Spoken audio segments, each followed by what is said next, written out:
Alright, so today we are talking about midpoints. The midpoint of a segment is exactly halfway between the two endpoints. So in other words, the midpoint is a point that is exactly in the middle of the line segment.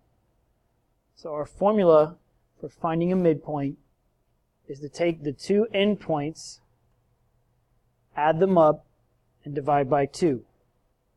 Basically, you think of it like you're taking an average of those two values. So if we're looking at this in an example, we want to hang a picture that's 15 inches from the left side of the wall. So we look at our picture. It means this has to be 15 inches. We know that the right edge of the picture is 37.5 inches from the wall. So if I'm marking that, zoom in a little bit, this end of the picture is 37.5 inches from the edge of the wall. So if I look at that, that means the point from A to B is whatever's left over.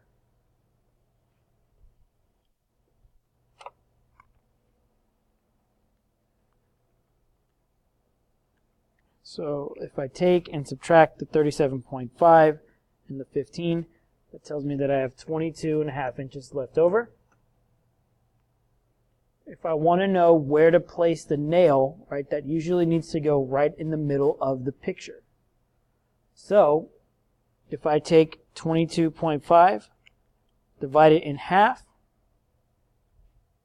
that gives me 11.25 inches. So there's 11, write that in red, 11.25 inches on either side.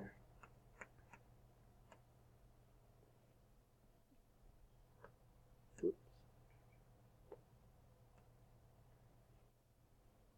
I look at the question, it was asking me how far from the edge of the wall should we mark the location. So if I've got 15 inches on this side, and then 11.25 inches on this side, putting those together tells me I should have 26.25 inches from the edge of the wall to where I want to hang my picture.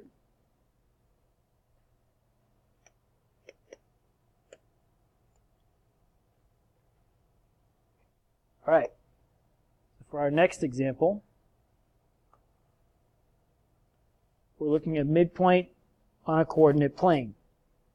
This is going to work the exact same way,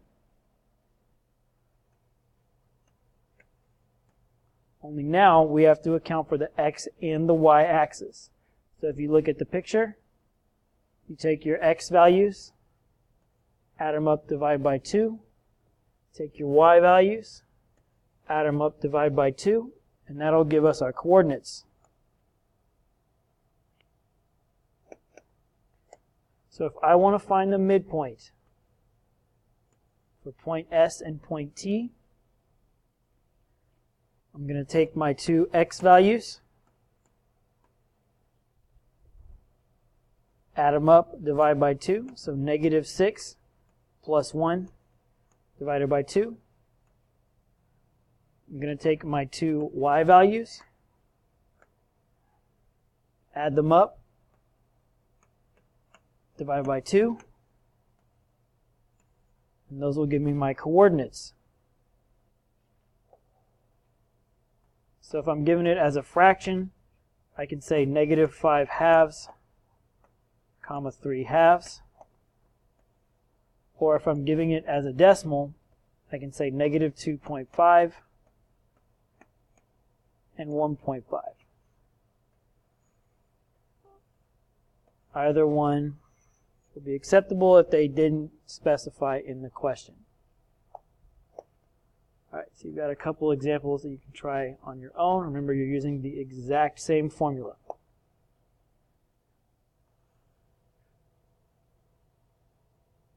Alright, so the next thing to look at, the term segment bisector. means it's something that bisects a segment. In other words, bisect means cut in half. So anything that cuts a segment in half is a segment bisector. If it cuts it in half, it has to hit the segment in the middle, which means it's hitting it at the midpoint. So for all intents and purposes, we are using the same method we just used, only they're throwing the terms in it to make it a little bit more complicated. So we want to find the coordinates of J. If K is negative 1, 2, and the midpoint of JL has those coordinates right there. So notice the difference between the one we just did and the one we're doing now is that they gave us the midpoint.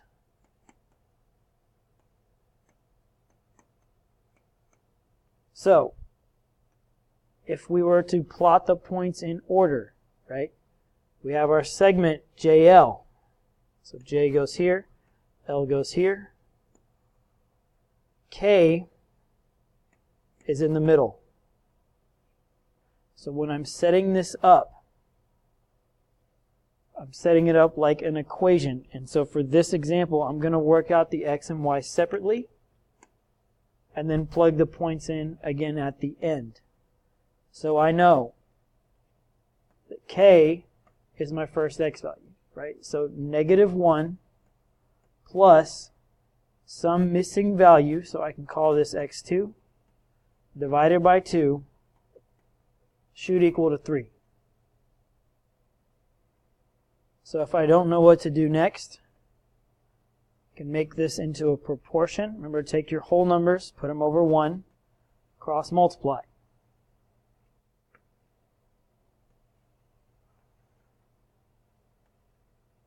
So 3 times 2 is going to give me 6. If I take the equation and distribute a 1, it's just negative 1 plus x. I'm going to add 1 to both sides. And that's going to tell me that my x coordinate is 7. Right, so now I'm going to do the same thing with my y's. So I know that my y1 was 2. I'm missing the second y value. But I know that my final answer on the y-axis should be negative 5. So again, I have a fraction on one side but not the other, so I want to make a proportion. And cross multiply.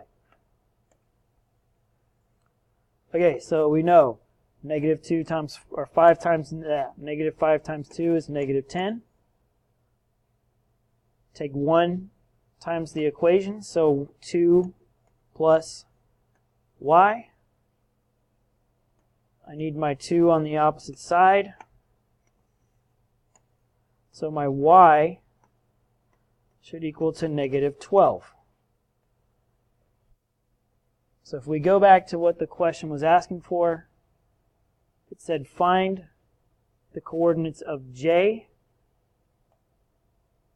So that means these two values are representing J. So point J is 7, negative 12.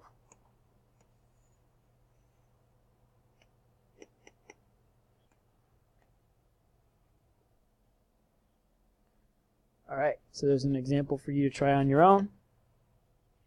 Remember, be careful about the order of the points. Do not be afraid to draw a picture if you're confused. All right, so for this one, we know that Q is the midpoint. If Q is in the middle, it means the two sides have to be equal.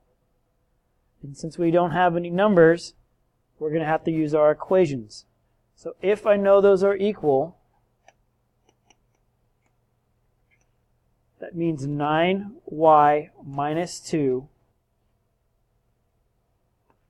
must equal 14 plus 5y, and now we can solve the equation.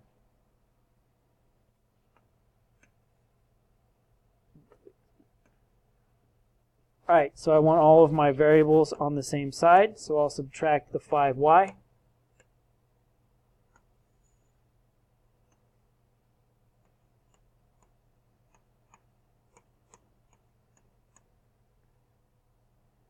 I want the numbers or the constants on the opposite side. So I'm going to add the 2. And I know if 4y equals 16, then y has to equal 4.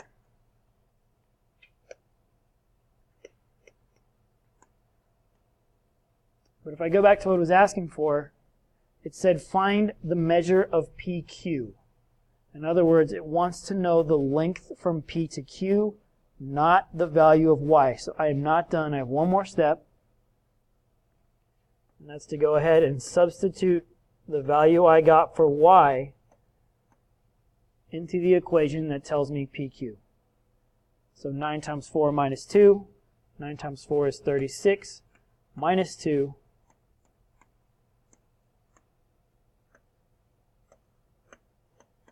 So that tells me that PQ is equal to 34.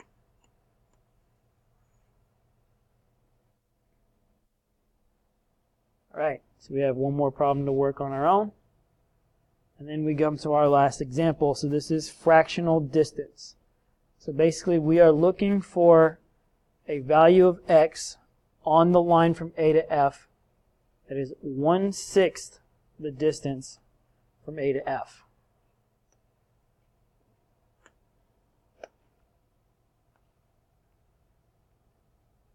So if I look at the distance from A to F, -7 to 5 is 12 units. If I take 1/6 of that, it gives me 2, right? Because 1/6 times 12 is 2.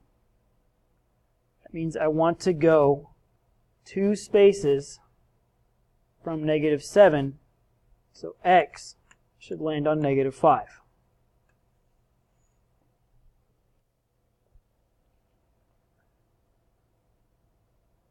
And finally, if we're doing this on a coordinate grid, we're going to do the same thing, only we need to count our distances on the x and y axis separately. So if I want to find point R, that's 1/4 the distance from N to M, I need to figure out how my spaces are working. So if I look on the x-axis, from N to M, just going across is 5 spaces. Again, I'm just counting from -3 to 2. Or what I can do is say 2 minus -3 equals 5. 1/4 of 5 is 1.25. If I count going up and down, I have 3 as my highest point, -3 as my lowest point. So 3 minus -3 is equal to 6. 1/4 of 6 is equal to 1.5. So if I count 1 and 0.25 spaces from -3 on the x-axis, I'm just going to take my -3 plus 1.25. That's going to give me -1.75. If I count 1.5 spaces from -3 on the y-axis, it's equal to -1.5. So my final answer is -1.75, -1.5. All right, that's all for today. I will see you next time.